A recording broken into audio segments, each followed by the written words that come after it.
Hola, bienvenidos al curso Hacia la Igualdad Sustantiva, Paridad Constitucional y Consigna Paridad en Todo. Me presento, yo soy la doctora Andrea Samaniego Sánchez. Durante toda mi vida yo estaba interesada en temas relacionados con la comunicación, con la ciencia política y con la participación de las mujeres. Sin darme cuenta, porque además esto es importante, nosotras cuando estudiábamos en la carrera no teníamos mucho conocimiento de la materia, pues poco a poco me fui adentrando en estas temáticas y pues en la maestría y sobre todo en el doctorado fue cuando empecé a investigar más sobre este tema. O sea, ¿por qué las mujeres no participan o no participan tanto como los hombres en el ambiente político? Entonces, pues he hecho una serie de cursos, he tomado una serie de diplomados, he estudiado el tema por mi cuenta y pues me he especializado en diversos temas, uno de los cuales es el del feminismo y la participación política de las mujeres, así como la violencia política por cuestión de género. ¿Qué es lo que pasa? Pues que en últimas fechas he hecho publicaciones, he hecho artículos o conferencias también, en donde he explicado estos temas en foros nacionales e internacionales.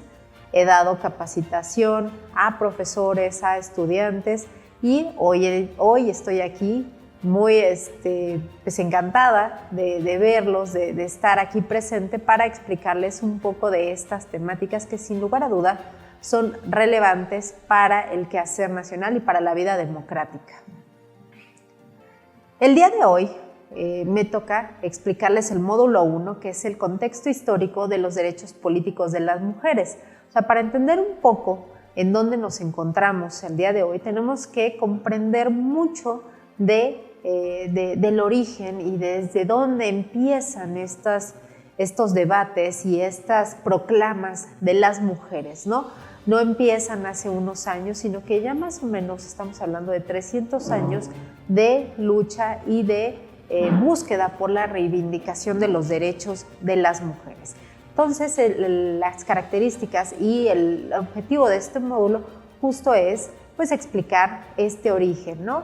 Empezaremos con el reconocimiento de los derechos políticos de las mujeres a principios del siglo XX, pero para ello necesitamos explicar pues, de dónde empiezan todas estas proclamas y cuál es la visión de las mujeres en el espacio público.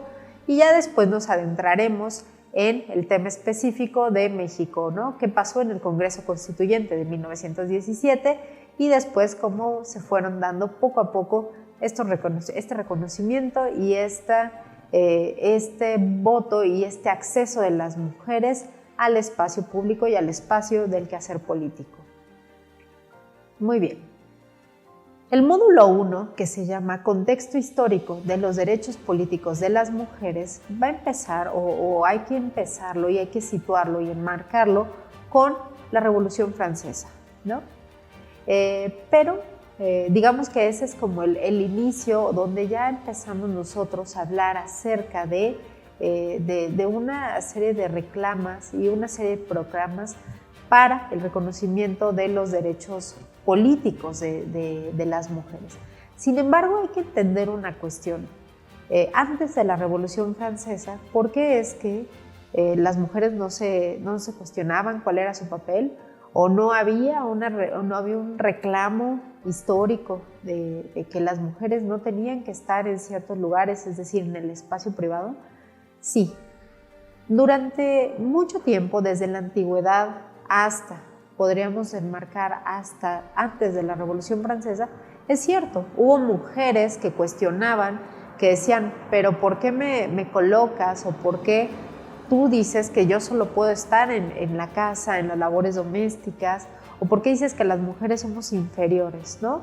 Nada más recordar, por ejemplo, ahí el texto del Emilio, ¿no? de Juan Jacobo Rousseau, en donde pues decía que el papel de Sofía era estar en la casa y atender a Emilio, ¿no?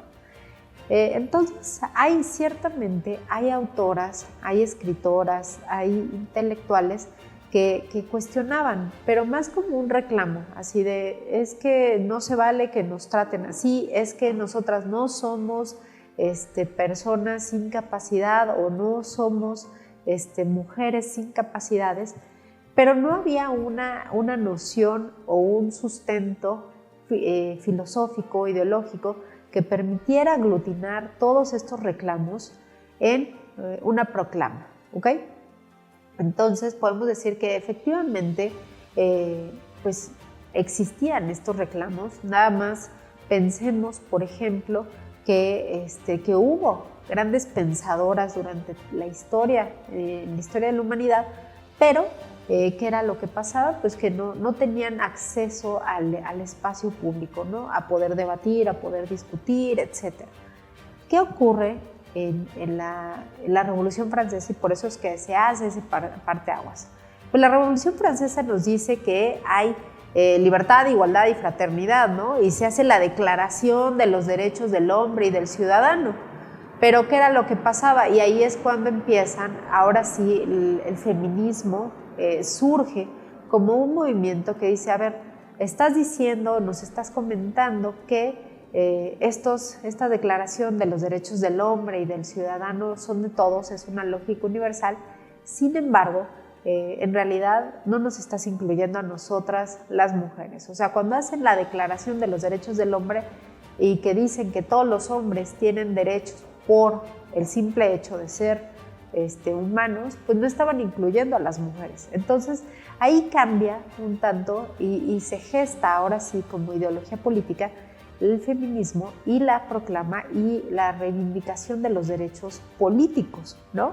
Entonces, ahí ya no es nada más de declarar los derechos del hombre, sino de todos.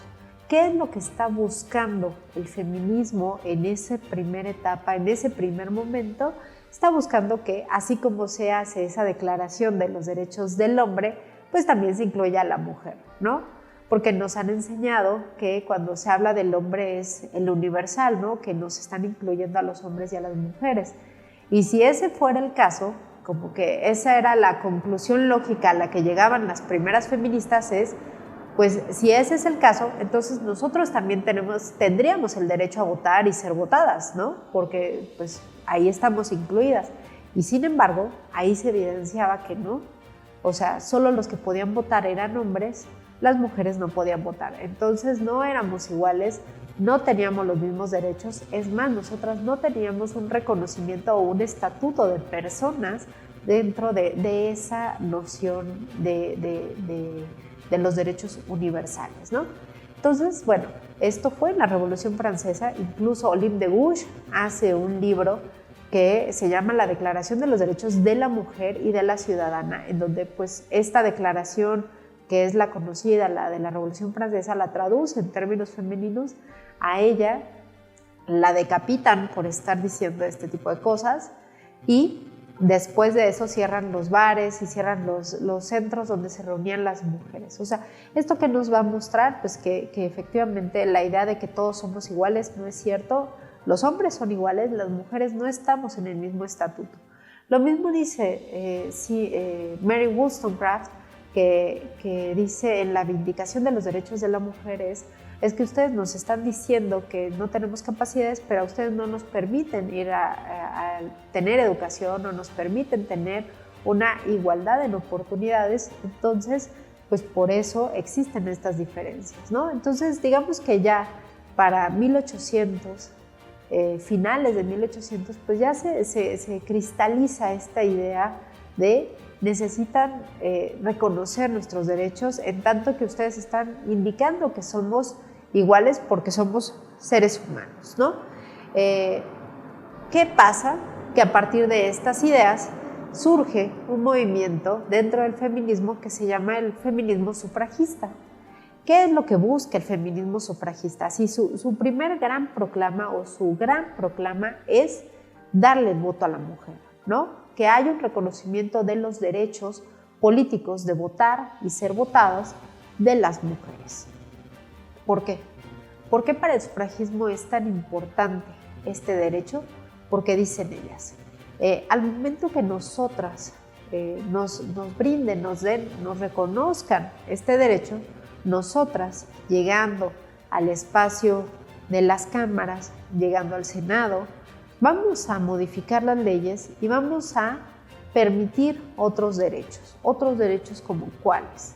O sea, porque para que entendamos de qué se está hablando, las mujeres no tenían derecho a heredar, no tenían derecho a una nacionalidad, no tenían derecho a la patria potestad, incluso en tiempos recientes no tenían derecho a abrir una cuenta de banco, a asistir a la universidad. ¿Por qué? Pues porque eran mujeres, ¿no?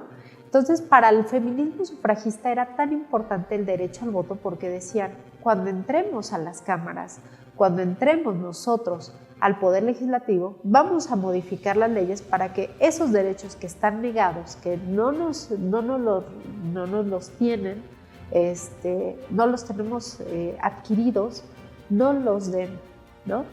Entonces, esa es la gran proclama del feminismo sufragista.